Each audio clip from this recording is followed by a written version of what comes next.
gosh, hi! It has been a while since I've been on here. If you are on my channel, you can see that I have one other video, and that is my 11-week update for my pregnancy. And gosh, life has been busy, and it's been busy in a good way. During my pregnancy, me and my husband, we got a house, I was pregnant, I was working full-time. It was just really hard to keep up with that, but I'm here now, and as you can see, I want to share with you my labor and delivery story. I'm no longer pregnant. I have a beautiful baby boy. I love him. We love him just so much, and I can't believe that I'm here. I remember being pregnant. I remember recording that video and thinking, oh my gosh, I am never going to see my son. This pregnancy is going to take forever, and I'm here now, and I'm excited to share it with you. If you're like me, I love hearing labor and delivery stories, so I'm glad that you're here. We didn't record during our labor and delivery, but we did have a friend, a really awesome friend of ours, take some photos of it all, so as I'm kind of just telling the story, I will just pop those photos up, and I hope you enjoy this. So on July 31st, me and my husband, we just went to bed, and it was around 11:59 at night, and so pretty much 12 o'clock at night, I started feeling these really just painful cramps, I guess you can say, in my belly. And I do remember my doctor telling me, Amber, if you are feeling these, cramps or contractions, you will know they're the real deal whenever they are waking you up at night. And so this night I knew that something was just different. I was restless, and the cramps started, or these contractions, I guess, because that's what they were, started at 12 o'clock at night. And I actually have a log of every time that I felt it up until we went to the hospital, and I think I logged around 34 or 35 of them. So here I am at home, it's 12 o'clock at night, I'm feeling these contractions, I can't sleep, my husband's sound asleep, of course, but I'm constantly just getting up and going to the bathroom for some reason. I just don't know, it was just, like I said, it was just a different night. So from 12 o'clock to about 3 o'clock in the morning, I was having these contractions, and finally at around 2:50, my water broke, and I knew it was my water because I didn't go to the bathroom, and I was actually headed to the bathroom, and I was there, and it just broke. And if you're here on my labor and delivery story, I'm sorry if there's a little bit TMI, but that's just what it is. It's labor is really, really messy, but it's also beautiful. So then that happened at home, and I remember waking up my husband, and I was like, Andy, it has happened, my water broke. And he just got up, and we were ready to leave, and we got all of our things ready. We just couldn't believe that it was here. We went to the hospital at 3 o'clock in the morning, so from 12 to 3 I was having these contractions, and we get there, and the doctor, they have to make sure that it is my water, not me just going to the bathroom and peeing myself, because a lot of, I guess, first-time moms, or I guess just pregnant women in general, sometimes you don't know, but I knew for sure that it was my water. And she checked, and 30 minutes later when she came back with the test, it was my water, and she told me that I was not leaving until I had a baby. So here we are at 3 o'clock in the morning at the hospital. We just can't believe that it's happening. We're just so excited that we're finally going to get to meet our baby boy. And let me look at my notes. I have my notes here because I did not want to forget some things. Let's see. So the contractions were happening. We were at the hospital at 3 a.m. She confirmed that my water broke, and then after that they took us to this different room where, that was pretty much my room where I was going to have my son, and I had to just be there. That was my home for the next 2 days. So there I am, and since it was pretty early on during this whole labor and delivery, they just had me walking around the hospital. So by this point I was in my gown, I had an IV going in, and I was probably more scared of that than actually having a baby. I just didn't want that thing in me for the whole time that I was there. It wasn't as bad now that I'm thinking about it, but at that time I remember I was just so scared about it. But anyways, they did all that, and they let me just kind of walk and just kind of get things, speeding up. Around 10 o'clock in the morning I had the doctor come in, and she checked, how I was progressing. It's kind of weird because I was in labor, the whole total labor was 17 hours, And I remember at this point her just giving me an oxygen mask. I don't know what exactly, I think my heart rate was dropping. And so from 10 in the morning, I had this oxygen mask on, and she came back again like around 11 in the morning, just to kind of see how I was doing, how my contractions were doing. She decided that she wanted to give me some Pitocin to kind of get things going, and I just remember a lot of my friends telling me about Pitocin, and it just sounded like the most horrible thing. So she gave this to me, but my little one was, he was very touchy, he was very picky. When she gave it to me, his heart rate started dropping, and I remember that was just like a really, really scary thing, because, you know, they are just monitoring him and just making sure everything's going good with him, going good with me, and if something with him is off, they want to fix it. So they saw that his heart rate was dropping, so then they took out the Pitocin. So they kind of just started letting me progress on my own because he was not having it, and I was kind of thankful because I did not want the Pitocin.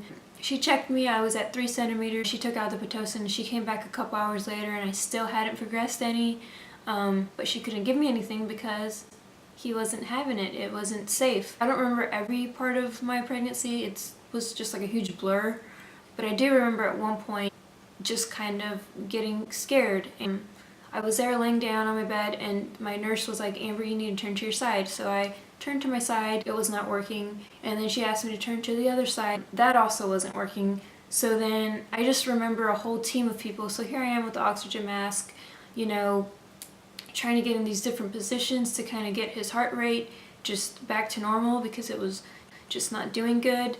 And I just remember her telling me to get on my hands and my knees. And I was like, what?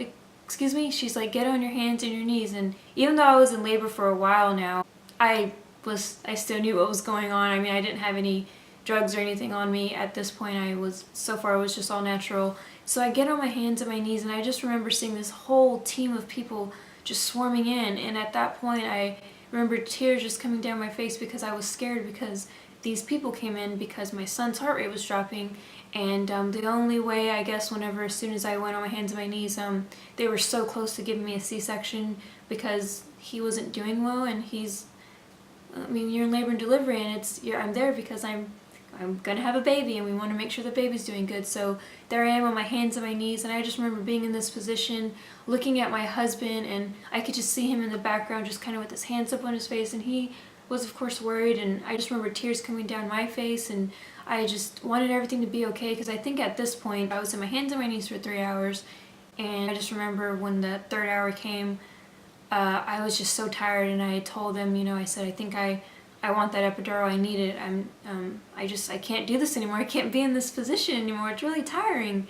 So then they ended up checking me and see how far I had progressed, and I was at a 6 centimeters now. They went and told the anesthesiologist, and of course the anesthesiologist was in surgery, and he was not going to be able to be there until, I think he came maybe like 30 minutes later or 45 minutes, I don't know. It was a while. And at this point, the doctors and the nurses, they had inserted something into me where they can kind of like detect how painful these contractions are, and at this point they were at the max that it could be. And I just remember feeling this just painful, if you're a first-time mom, you're probably like me, you're like, what do these contractions feel like, Amber? Can you explain it to me? And at this point, all I can say is it was just, my stomach was like as hard as a rock. Every time they were coming, you know, every minute or so, maybe even less. So finally the anesthesiologist comes in, I'm 6 centimeters, these contractions are at its max. And the main thing is my son, his heart rate was not doing good. So I remember him coming in and he was telling me, hey, we're going to give you this epidural, but if he is not doing well, we are still going to have to give you a C-section. They had the whole team just ready to just deliver him that way if it wasn't working out, you know. So this anesthesiologist comes in, gives me the epidural. I just remember him telling me, you know, you're going to feel this cold fluid just down your spine. And before he inserted it, like I told you, at this point I was having frequent contractions, and I was freaking out. I'm like, you know, is this okay? Like, I'm having contractions. How do you want me to stay still if I'm having them like just very frequent? And he said, okay, just let me know. So I remember when he told me, are you ready? And I was like, no, hold on, because these contractions, you can feel them coming on. So we let that one pass. he inserted the epidural. I felt that cold fluid just going down my back. After that, you know, I just lay down. I just remember getting the really bad, I was just shaking. My hands were shaking, my legs were shaking. I was just shaking. My husband was like, are you cold? And I wasn't cold, I just couldn't control my body. And when that epidural kicked in, it was amazing. I took a nap for like 30 minutes and I was still getting contractions. I could still, like this epidural didn't completely block everything. Like I could still feel pressure, I could still feel it, but it was nothing compared to being on my hands and my knees, taking these contractions at its highest peak. I was laying down and I could feel the pressure, and I remember my nurse saying, all right, Amber, there goes another one, and there goes another one, and I just looked at her like, are you serious? Like, this is amazing. Oh my gosh, it was awesome. I even got a popsicle too, that's how amazing it was, because I was finally just able to relax. And the beauty of it was they were worried that my son was going to be touchy about it, but I think that's what he needed. He needed for me to just relax. I was trying to just push myself to see how far as I could go, and that's how far I could go. And like I said, once I got that, I was relaxed, he was relaxed, I was laying down, and it was, from here on out, the whole process was beautiful and just amazing. I keep saying that word because that's what this experience was to me. It's a miracle. I just remember before even getting the epidural, my husband and my friend that was in the room as well with us just praying over this situation and just trusting completely that God was going to handle all this. I mean, he made me to do this. He made me to have this baby. He made me to, he gave me him. My son is a gift from God. So even though it was scary and, you know, during that time, like, we completely trusted him. And even if it didn't work out that way, and if it happened to be a C-section, whatever way to get him out safely was completely okay with us. But this epidural worked and my son was happy about it, and within that hour I went from 6 centimeters to 8 centimeters. And I remember looking at my nurse and saying, hey, you know, how do I know that he's ready to come out? And she told me, she's like, well, if you feel like you need to go poop, then that's when it is. And I kind of just laughed and I was like, seriously? She's like, yeah. So maybe like 20 minutes later I told her, I said, I think I need to go poop. But it wasn't that, it was my son. He was ready to come out, so she checked me and she's like, yep, you're ready. She called the doctor in and they had me kind of push on my side for a little bit because, like I said, my son was just very picky about some things, and so I was on my side for a while pushing that way. And I just remember my husband just holding my hand, and at this point, since I had this epidural, I mean, it was game on. Like, it was just awesome. My husband was cheering me on. I was just closing my eyes and just taking in, breathing, and, you know, just pushing. And they finally let me lay on my back after a couple of pushes. I'm never gonna forget this. I remember when the reason why it feels like you have to poop is because, like, there's so much pressure down there. Like, he's just ready to come out. He was actually just down there, and all I needed to do was push him out. And I've never done this before, so I didn't know really what to do just other than push. So there I was, and I remember my husband saying at one point that he could see like the tip of his head, and he's like, oh my gosh, babe, he has a ton of hair. If you know my son and if you've seen my son, he has a lot of hair. So I just remember my husband just cheering me on and the doctors cheering me on, and I didn't know, but I had actually pushed for 45 minutes, but it felt like 5 minutes. It didn't feel like that at all.